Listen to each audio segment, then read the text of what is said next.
Então vamos lá? Bom, a geopolítica não tá dando paz pra gente aí. Novamente a gente vai ter que abordar o Donald Trump aqui, porque isso pode ter consequências para os investidores brasileiros. Então, ele acabou de tributar o México e o Canadá. Acho que todo mundo ficou sabendo desse primeiro movimento do Donald Trump. Ele tinha dito lá atrás que faria isso. E o mais estranho nessa história toda é porque muita gente pensou, não, o Donald Trump, até pelas coisas que ele escreve no livro dele e tal, ele tem uma postura de sempre pedir mais para negociar menos, né? Ele ensina a fazer isso no livro dele, mas ele deixou bem claro dessa vez que não existe nada que o Canadá ou o México possam fazer para não serem tributados, e agora ele falou que certamente vai tributar também a União Europeia, e o próximo alvo muito provável, né, fora esses parceiros comerciais aqui, já começa a aparecer países como o Brasil. Então provavelmente, se não sair nesse mês agora ou no próximo, a gente deve entrar nessa esteira de tributação também, mesmo porque a gente já tributa mais pesadamente os Estados Unidos do que esses países tributam. Então o Brasil já é um alvo setado aqui. Não sei por que, inclusive, que não entrou nessa primeira leva. Acho que porque ele tem interesses comerciais mais fortes, né, com o México e com o Canadá, porque são parceiros muito mais importantes. Para vocês terem uma ideia, o México exporta para os Estados Unidos 35% de todo o PIB do país. O Canadá exporta para os Estados Unidos 22% de todo o PIB do país. E aí você fala, tá, mas e os Estados Unidos para esses países? Eles também não vão sofrer com essa sanção? Porque o México e o Canadá se juntaram, né, em retaliação proporam uma taxação também para os Estados Unidos. Sim, mas os Estados Unidos exportam para o Canadá 1,5% do PIB e os Estados Unidos exportam para o México algo como 1,2% do PIB. Então, a diferença é muito grande. Agora, aqui vem um ponto que algumas pessoas estão relativizando. Não é que isso não impacte em nada a economia americana. Impacta e os Estados Unidos vai colher, de certa forma, uma inflação disso aqui. O Donald Trump mesmo, né, pode pôr a manchete, que ele reconhece que os americanos podem sofrer graças a essas medidas que ele tomou. Isso por quê? Porque como os Estados Unidos é uma economia muito grande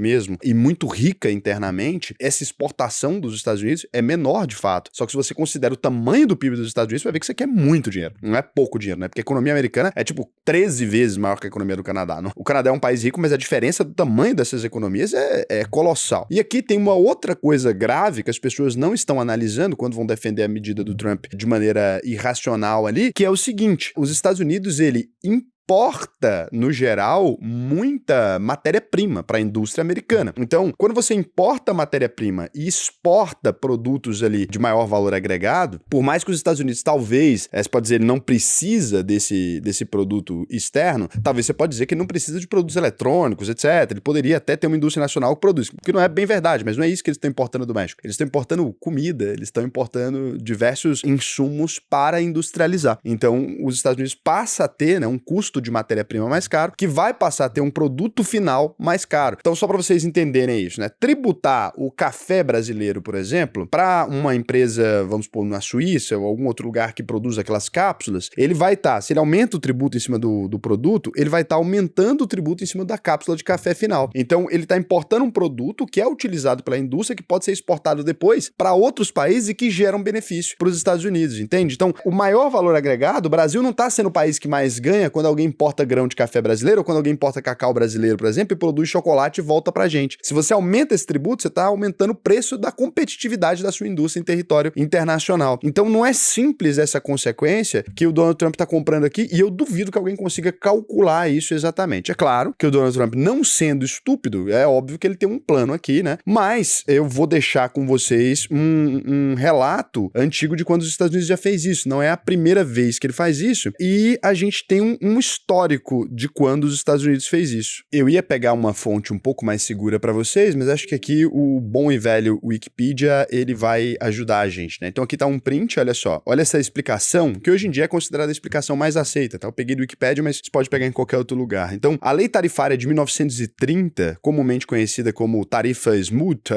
ou Hawley, foi uma lei que implementava políticas comerciais protecionistas nos Estados Unidos, patrocinado pelo senador Reed Smoot e o representante Willie C. Hawley. Ela foi assinada pelo presidente Herbert Hoover em 17 de junho de 1930. E aí, aqui eles elevaram as tarifas nos Estados Unidos sobre mais de 20 mil bens importados. As tarifas ao abrigo da lei, excluindo as importações com isenção de impostos, aí tinha os níveis tarifários, etc., foram as segundas mais altas da história dos Estados Unidos, superadas apenas pelas tarifas de 1828. A lei e as tarifas impostas pelos parceiros comerciais dos Estados Unidos em retaliação foram os principais fatores da redução de exportações e importações americanas delas em 67% durante a Grande Depressão, né? E aí os economistas e historiadores econômicos têm hoje em dia uma visão consensual que essa passagem dessa tarifa foi uma das causadoras, né? Exacerbou a Grande Depressão. Hoje em dia se diz exacerbou, mas você tem consensos ali que mostram que ela não teria nem existido da maneira como existiu se eles não tivessem imposto essa tarifa desse jeito. E por quê, né? Porque quando você faz um isolamento econômico desse, você cria problemas muito graves para o seu país, porque os Estados Unidos é um país que importa e exporta para todo mundo, ele é um dos maiores parceiros. E outra coisa, os Estados Unidos têm duplo benefício nisso, porque as importações e exportações normalmente são negociadas em dólar, né? O mundo negocia em dólar. Então, ele é a moeda do mundo desde o acordo de Bretton Woods, depois pode pesquisar um pouco mais sobre isso se você quiser. Foi o acordo que definiu o dólar como moeda do planeta. E além disso, ele tem o sistema SWIFT, etc. E além disso, ele também normalmente é o maior beneficiado nessas políticas de exportação e importação. Mas hoje os Estados Unidos têm um mercado interno que está comprando mais dos outros, né? A balança comercial negativa com diversos países. O que o Donald Trump está tentando fazer ali é colocar essa balança comercial positiva. Então, pelos fatores que eu disse anteriormente, o fato dessa balança comercial, a princípio, parecer negativa, não significa que de fato ela seja, porque depois os Estados Unidos pode ter balanças comerciais positivas com outros países vindas disso. É claro que o objetivo do Donald Trump aqui, pelo menos no primeiro olhar, é fortalecer a indústria nacional. Se você cerca os Estados Unidos ali, isola, e os Estados Unidos não conseguem mais comprar produtos do exterior com preços tão competitivos, a indústria americana teria que produzir mais. Essa é a explicação mais óbvia. Sabe que país faz isso com há muitos anos mesmo? Brasil.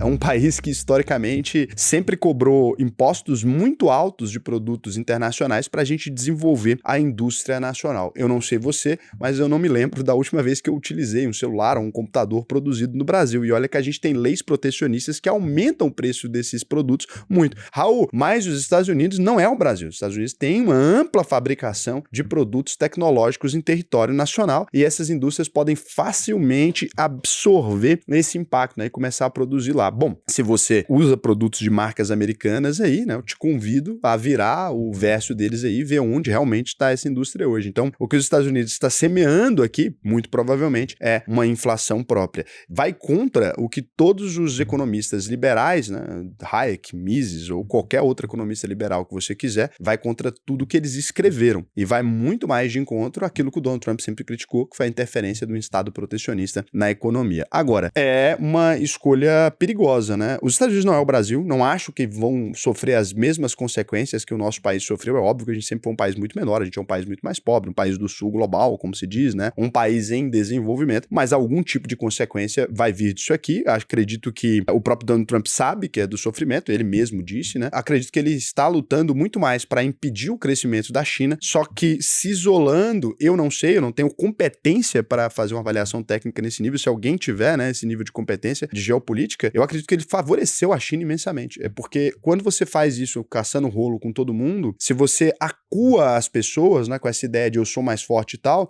se o Canadá agora precisa procurar outro parceiro comercial, eu acho que ele vai procurar a China, né? Se o México precisa procurar outro parceiro comercial, acredito que vai procurar a China. Se a União Europeia precisa procurar outro parceiro comercial, acho que vai procurar a China. Se o Brasil precisa procurar outro parceiro comercial, vai procurar a China. Não é um mercado do mesmo tamanho que o americano. Todos esses países vão sofrer, a economia global vai sofrer, nisso o Trump está absolutamente certo, todo mundo precisa mais dos Estados Unidos do que os Estados Unidos precisam do resto do mundo, só que os Estados Unidos não é um país que é 100% autossuficiente e pode viver isolado como se fosse uma ilha. Inclusive, essa é a sanção, normalmente, né, que os Estados Unidos impõem, desde como eles sabem que isso funciona, a diplomacia americana sempre soube, essa é a sanção que os Estados Unidos, historicamente, sempre impôs aos inimigos da nação. Quando um país faz algo que os Estados Unidos não gostam, o que ele propõe é um isolamento, né? Então ele propõe um isolamento comercial desse país, que é o que foi feito com Cuba, que é o que foi feito com a Coreia do Norte, que são os embargos americanos que foram aplicados agora, por exemplo, à Rússia. Então, qual que é o principal mecanismo americano para enfraquecer um país, né? Normalmente, pelo menos quando os Estados Unidos declara guerra a algum país, etc., a primeira coisa que ele fazia historicamente era proibir o comércio. Então, o Trump está declarando guerra para o mundo inteiro, é isso? Eu não consegui compreender muito bem a estratégia. De fato, gente, eu tentei, assim,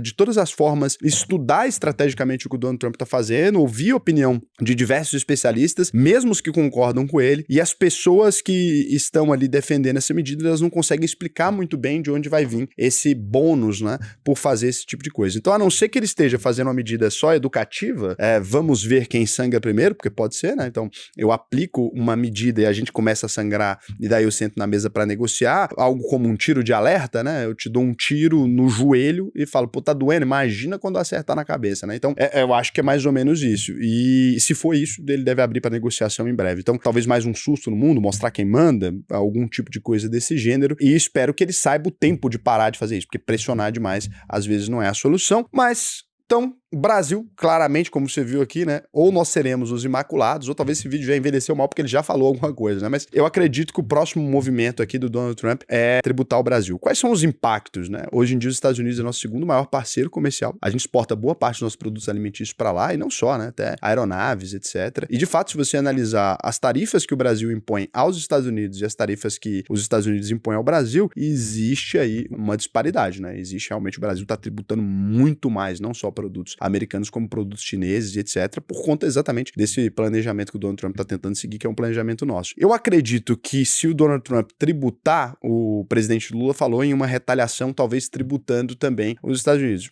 Não faz muito sentido, porque a gente já tributa, né? Então, eu não sei se tem espaço para aumentar ainda mais esse tributo, sinceramente. Eu acho que seria mais difícil para o Lula, com a popularidade dele, conseguir manter esse tributo, vide o que aconteceu quando ele tentou aumentar o tributo para a China, né? Ele aumentou, mas a gente está com um problema agora da popularidade dele em queda, o pessoal que importava brusinha não ficou muito feliz. Se ele fizesse a mesma coisa com os Estados Unidos agora, eu acho que, não sei não, hein, mas eu acho que não, ele não conseguiria. Politicamente, nesse momento, o Lula tá bem derretido, né? Ele tá difícil, então eu acho que ele não conseguiria devolver na mesma moeda. O que eu acho mais provável é que se os Estados Unidos apertar o cerco aqui, a gente se une a algum outro país para chorar também, mas e fala que vai tributar, mas eu acho que a gente não faz lá muita coisa ali, a não ser abraçar nossa galera e falar, porra, cara, isso aqui é né? E é basicamente isso. Esperto foi o Javier Milei, deu a lambida legal na bola do Trump, lustrou bem até agora, não entraram na dele ali, né? Então, a gente tem essa situação. Feito isso, hoje, por exemplo, a economia brasileira estava começando um processo de recuperação um pouquinho mais forte, né? O real brasileiro já vinha se fortalecendo ali diante do dólar, mas depois desse anúncio mais recente, onde o Trump realmente gritou truco, subiu na mesa de cueca, nesse momento agora, a economia brasileira não responde muito bem, estamos indo aí para R$5,90 o dólar, né? Uma alta muito grande pro dia de hoje. Eu acho que ele não gritou truco ainda não, ele tá assim, e se eu pedir truco? Não, ele já gritou. Ele já gritou, truco tá em cima da mesa de cueca ameaçando tirar a giromba. Que isso? Eu juro, o negócio tá feio, porque ele já deu em 2 países, né, que tem uma tributação até menor que a nossa e ameaçou a União Europeia. A gente agora é só... Assim, pra você ter noção, nesse momento exato, já é tido no mercado como certo. Então não é mais uma coisa que nem faz... Na verdade, se ele falar que não, aí até o dólar recua, né, porque já é tido como certo nesse momento, então já está precificado. Se você vê hoje abrir Vale aí, já está com 1,09 de queda. Se você abrir Petri, já está com queda. Isso aqui significa que se o Donald Trump, ao tributar o Brasil, a gente vai quebrar, ou a economia vai derreter, ou deixar de existir. Olha... Sabe que do lado interno pode até dar um alívio de inflação, porque alguns produtos que a gente exporta ficariam aqui dentro, né? Quando você tem um aumento do preço lá fora, então da carne brasileira, etc. Isso até ajudaria a baixar o preço interno, por uma consequência do mercado mesmo. E outra coisa é que a gente tem outras pessoas interessadas, né? O tipo de produto que o Brasil vende, ele funciona bem em qualquer lugar. A gente não vende um produto com marca e valor agregado que é insubstituível. Isso é uma coisa importante de compreender sobre a Bolsa Brasileira, né? A gente é um dos maiores negociadores, o terceiro maior negociador de mercados futuros. Então a gente tem alguns fatores muito importantes que são assim, esse fato do produto ser facilmente absorvível por qualquer mercado, tem muita gente precisando. Na prática, o Trump só está diminuindo a demanda. Então, como é um país comprador a menos, a gente tem um preço que deve deve sobrar um pouco mais, né? E ele vai fazer isso com o mundo inteiro ao mesmo tempo. Então, talvez um choque de oferta aí, né? Uma oferta um pouco maior a princípio e depois o preço deve se regularizar novamente. Eu não acho que o Trump talvez consiga manter uma medida dessa por muito tempo, mas tô louco para ver no que vai dar. Mas, mais uma oportunidade pra gente investir, e os Estados Unidos, né, ele tem colhido com essas medidas todas do Trump, como é uma medida de incerteza, ninguém sabe ainda o que vai acontecer, os Estados Unidos têm colhido um enfraquecimento global, né? Todo mundo tá ali um pouco receoso com esse movimento, porque mesmo que fosse dar certo, mesmo que vá dar certo, no mercado americano e nos outros mercados ali, os investidores institucionais, eles estão um pouco receosos. Olha, não tô entendendo muito bem a cabeça do Trump, né? Não sei muito para onde ele tá indo, cenário de incerteza, o que acontece com a Bolsa de Valores, ela despenca, né? Se a gente não consegue ter uma previsibilidade do mês que vem, do ano que vem e dos próximos 4 anos, a gente começa a ficar mais receoso de colocar investimento na renda variável, e aí você tem essa mudança, né? Então, para quem estava procurando uma boa janela de investimento internacional, pode ser que o Trump crie essa janela aí, pelo menos nos próximos meses é a expectativa, né? Enquanto os mercados estiverem inflamados com essa ideia. Se você quiser aproveitar esse momento para investir, não só no Brasil, como no mundo inteiro, e talvez faça mais sentido investir no mundo nesse momento, o que eu vou te recomendar é que você abra aí agora alvp.com.br, né? Clica no botão Faça a sua análise de perfil, preenche o questionário aqui para mim com algumas informações que vai ser um prazer te ensinar a investir no Brasil e no mundo inteiro. Lembrando, esse questionário ele não te dá direito a uma vaga. Algumas pessoas não compreendem isso muito bem, né? Ficam chateadas com o fato de, eu preenchi e aí depois na hora que eu fui me matricular, o especialista disse que eu não poderia me matricular. O que pode acontecer? Talvez você não tenha renda suficiente ali para fazer parte da escola, a gente pede pelo menos R$ 4.500 mensais aí que você tenha, não para investir, mas que você tenha uma renda acima disso. Se você tem uma renda menor que isso, normalmente pergunta se você vive com seus pais ou se é alguma outra coisa. Por quê? Porque senão não faz sentido. Você vai fazer um curso que é muito caro perto daquilo que vai te entregar. Então a gente é muito honesto nesse ponto. E outra coisa que você pode não estar alinhado, talvez você descobriu o canal muito recentemente e às vezes fala assim, eu tô querendo ficar rico da noite pro dia, alguma coisa que você disse no formulário que não faz muito sentido. Depois que você passa por esse processo, teve inclusive um rapaz que ficou magoado, vou até mostrar aqui, olha só. Ele fez uma reclamação, né? Ele falou, depois de ser obrigado a preencher o formulário para conseguir mais informações sobre o curso, fui direcionado a uma entrevista onde me fizeram a pergunta no formulário, quando disse que não responderia as mesmas questões que já havia respondido e perguntei se havia alguma pergunta nova, encerraram o atendimento. Normalmente, se você, no processo seletivo, você responde ali para o especialista alguma coisa que não faz muito sentido ou que ele considera que não estava respondido, ele pode não fazer sua matrícula. Então, isso acontece de fato. Eu já falei para vocês na UVP que a gente tem um processo seletivo. E por quê? Porque a gente tem um processo onde, se você concluir a UVP e não fizer sentido para você, a gente devolve 100% do seu dinheiro de volta. Agora, se já no processo seletivo o cara já deu uma cansada ali, ele já talvez foi mais grosseiro, porque estava estressado com o processo e tudo bem, é direito dele. Muitas vezes, quem tá te analisando ali pode falar, pô, esse cara vai dar trabalho, ou não entendeu muito bem como é que funciona, acho melhor ele voltar em outro momento e pode optar por não te matricular. Então, se você vai tentar o processo seletivo, é importante ser gentil. Mas eu tenho dinheiro, sei lá o quê. Nem sempre o seu dinheiro vai resolver todos os problemas, porque não adianta nada você pagar agora, fazer o curso inteiro, ocupar todos nós, e depois lá no final você pedir o dinheiro de volta e eu te devolver. Então, às vezes pra gente, uma escolha comercial não vou te matricular, melhor pra mim, melhor pra você não fica insatisfeito, eu não tenho problema de depois ter que lidar com a sua insatisfação. É uma escolha nossa mesmo. Agora vou ver se vocês fizeram alguma pergunta. Lembrando, fez pergunta, tem que avisar, né, que fez pergunta. Eu descobri recentemente que existe até uma ferramenta aqui no YouTube chamada Contém Perguntas. E aí, eu tô usando ela, mas o ideal é escrever pergunta no título pra não ficar no erro, tá? E aí, o Enzo Pim, 9574, perguntou, por que o nosso país não possui malha ferroviária? Uns 2 anos atrás, eu fiz um vídeo aqui explicando sobre a Rail 3, né? Eu cheguei a entrar nessa história e o porquê, né? Que o Brasil não tem malha ferroviária. A verdade mesmo, a bem da verdade, se a gente for responder essa pergunta de forma honesta, que eu acho que ninguém nunca responde, é porque os nossos políticos são demasiado incompetentes e desonestos. Essa é a resposta verdadeira do porquê nesse momento a gente não tem ainda. E outra coisa é que existem barreiras legais sobre como que você pode. Saber que você não pode construir uma malha ferroviária, se você quiser mesmo do ponto de vista privado, e nem se conectar com as malhas ferroviárias existentes sem uma aprovação, imagina que loucura, né? Um país que vive refém disso. Então, só o Estado pode fazer esse tipo de investimento via lei e aí não tem como burlar, então é bem difícil. E aí, o Diego Fontes falou, 8112 falou, bom dia, Raul, bom dia pra você também. Não sei que hora que você tá vendo o vídeo, mas bom dia pro Diego. Bom dia, a pergunta é um pouco off-topic, ou seja, fora do tópico, ele vai fazer uma pergunta que não tem muito a ver. Você vem falando em alguns vídeos que está ingressando no setor agro e negociando fazendas. Eu comecei a vender fazendas, negociando fazendas, teria que ter muito dinheiro, né? Comecei a vender fazendas dos outros, a gente começou a estudar. Quais são as oportunidades que você enxerga nesse setor? todas, né? O agro brasileiro é um mercado que tende a sofrer pouco ou menos em tempos de instabilidade. Não necessariamente. Em tempos de estabilidade, eu acho que o agro sofre até mais. A grande questão é que o volume negociado de dinheiro é muito grande e pequenos percentuais nesse setor, eles acabam fazendo muito sentido no longo prazo. O Thiago Boaventura, né, fez um comentário. Isso aqui é até bom, eu vou até aproveitar para a gente responder esse comentário, porque às vezes eu faço um comentário, por exemplo, esse que eu fiz aqui. Aqui, esse cara aqui é muito bom. Eu falei no vídeo, né, que o DeepSeek ele supera o ChatGPT em diversos aspectos, e que ele é até superior. E aí vi um comentário do Felipe Brum, que ele falou assim, cara, eu estava cozinhando e tive que parar. Ele ficou revoltado. Você disse que a IA chinesa é melhor que o ChatGPT? Sim. Tecnologicamente, eu disse que a IA chinesa é melhor que o ChatGPT. E ele é. O ChatGPT disse, né? O Sam Altman, que é o fundador da OpenAI, ele disse a mesma coisa. Então, não é uma coisa que eu tirei da minha cabeça. Pergunta pra ele sobre o massacre da paz celestial. Agora, o que uma coisa tem a ver com a outra? Ele tá falando sobre o ChatGPT não ter as mesmas censuras que o DeepSeek, né? O DeepSeek, de fato, ele tem censuras muito maiores do que o ChatGPT. Agora, o que isso tem a ver com tecnologicamente ele ser superior? Eu não disse que o DeepSeek, ele é maravilhoso e que ele é honesto e sincero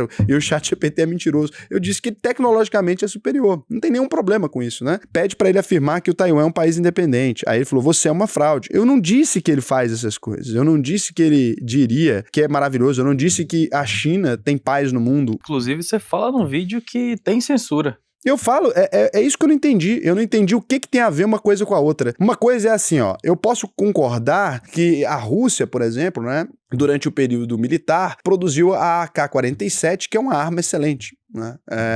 Até hoje utilizada pelos exércitos do mundo. Outra coisa muito diferente é dizer que a Rússia estava correta durante a guerra. Não tem nada a ver uma coisa com a outra. Olha essa arma excelente. A Luftwaffe, né, do exército alemão, e a ideia, a estratégia Blitzkrieg de arremessar bombas do avião para depois entrar atirando, foi uma estratégia excelente. Não significa, né, concordando com o uso, entender que militarmente a Alemanha, por exemplo, estava avançada naquele período, ou que criou tanques de guerra extremamente eficientes, não significa que eu concorde com o argumento do país. Isso aí não tem nada a ver uma coisa com a outra. Então, o reconhecimento puro e estratégico da tecnologia, ele não pode jamais se esbarrar em conflitos éticos ou morais. Eu não disse isso. Eu não disse, olha, a China moralmente é um país incrível. Isso aí é frase sua, tá? Mas tudo bem. Então, eu sou uma fraude porque eu reconheci a superioridade tecnológica de uma ferramenta de IA. Parabéns. Realmente, a política no Brasil chegou a extremos maravilhosos.